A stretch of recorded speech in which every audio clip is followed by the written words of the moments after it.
right, Patrick. A big one is College Hills. Tell us about where that's at. I know it's scheduled for bid January 18th.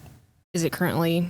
It's still out for bid right now. We get it back on the 3rd, I believe. Again, we'll get to see who's interested, who's not. It's exciting. Hopefully we have people interested in it and willing to throw a bid out there for us. And I say hopefully because it's a big project. There's a lot that's going into this project.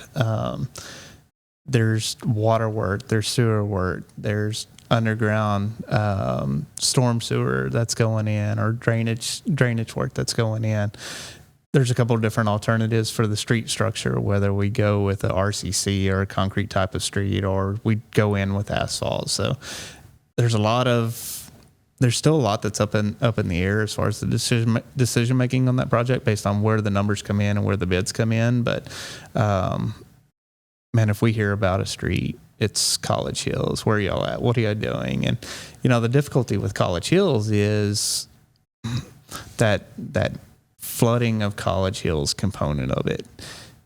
If we were to go in and spend $20 million on a project on College Hills and redo the street and redo the water and the sewer lines, and it still floods every time it rains, and you still can't drive on it, and you still can't, I just don't think it would have been deemed a successful project at that point. And so we had to take a look at the drainage component of it, and what can we do about the water that's on the roadway? Well, ultimately what that meant was we put the water under the road with a brand new culvert system, underground box culvert system that's going to convey that water under the road, from all the way from the loop down to the arroyo. You can imagine the price tag that comes along with that. And that was one of the delays of College Hills, as we talked about grants. And we had applied for a grant to do that underground infrastructure specifically. And so we kind of had to put our design process on hold to see if we got that money, if we didn't, because that 100% affected the route we were going to take. We didn't get the grant, unfortunately. We didn't get that grant, but then council stepped up and said, you know what, we have these federal monies that was allocated to us. We can use them. We're going to give you $8-ish million to take care of that underground infrastructure, get it in the project. So council wanted to see that component of it done. Because the alternative was we do the project, we get a new roadway, it's smooth to drive on, but it's still impassable whenever it rains. So council said, we don't want that. Here's some money that's available.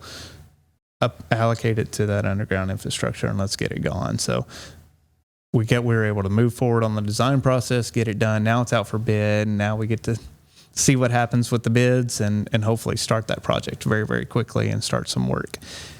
It's gonna kind of be one of those Bell Street type projects. That's what I was gonna ask. From a scope, is this bigger than Bell Street? I don't want to say it's bigger than Bell Street, but there's a lot of coordination that's going to have to happen in it.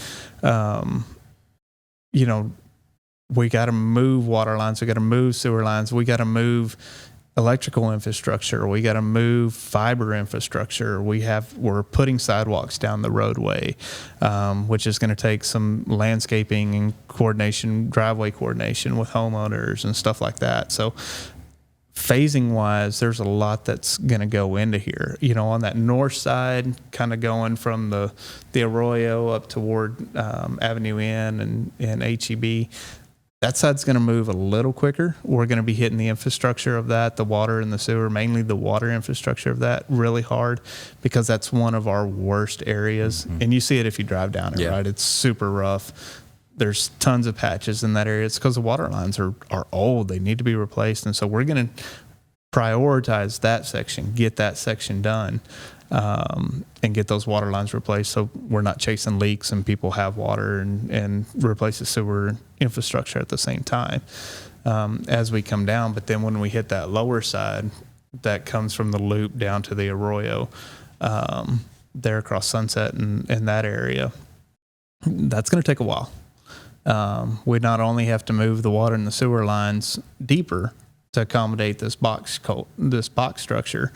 Now we got to put the box structure in. We got to build everything up around it. We've got to tie it all in and then do the street on top of that. So it's going to take a lot. And one of our goals in any project is to phase it to where it has as little impact on people as possible, and still lets the project move forward. That's, it's kind of, if you want to go back to Southwest, that's why we closed that intersection down completely, is because the contractor said we can either close the intersection down completely and get it done, or we can phase it in and it's going to take, 3 times as long for us in this area, and we're going to charge you 3 times as much to do it. Because that's their time, right? I mean, and they should be compensated for that. But so ultimately, we made the decision. We have a good detour route. Let's shut it down. Let's get them in and out, and let's move on. But College Hills is going to be the same way. We're going to try to phase that in to where people aren't impacted. People are going to be impacted. It's going to take a long time. It's a 3-year project once construction starts, and so but ultimately, 3 years compared to 50 years of life it's a small percentage, but for that 3 years, and it's going to be tough. Yeah, I think that's something that we try to help people keep into perspective, is that yes, the road work is inconvenient, but hopefully the end goal is going to be worth it. And I know when I first moved here, everyone was always avoid College Hills when it rains, because it floods, and so when you think about that and you think about all the water that comes down and meets there, it's going to be a lot. The amount of work that goes into to figure out how to send that water where it needs to go, that's quite the process. Yeah, it is. And that's kind of the crux of College Hills, is we are putting an infrastructure in the ground. We are doing all these improvements. It's still going to flood. It's in certain rain events, that water is still going to overtop the road right there at the arroyo, and it's still going to be impassable. The goal is to 90% of the rain that we get in town, you're still going to be able to drive it. But we know moving forward that it's going to flood. And the problem is to do an infrastructure that would be passable 100% of the time, we simply can't afford it. It's a full bridge structure that goes over the top. And now it's not just building a bridge. That expands all the way out into the neighborhood, several blocks into the neighborhood, as you have to reconstruct the elevations of those streets to tie in. So it wasn't feasible to do that. We got as much capacity to flow under that road as we could, with the elevations and as little impact to the side streets as we could. Tried to maximize it, but ultimately we do know that water will overtop, and we will get calls about it, and we understand that, but it's kind of again, bang for your buck type of thing.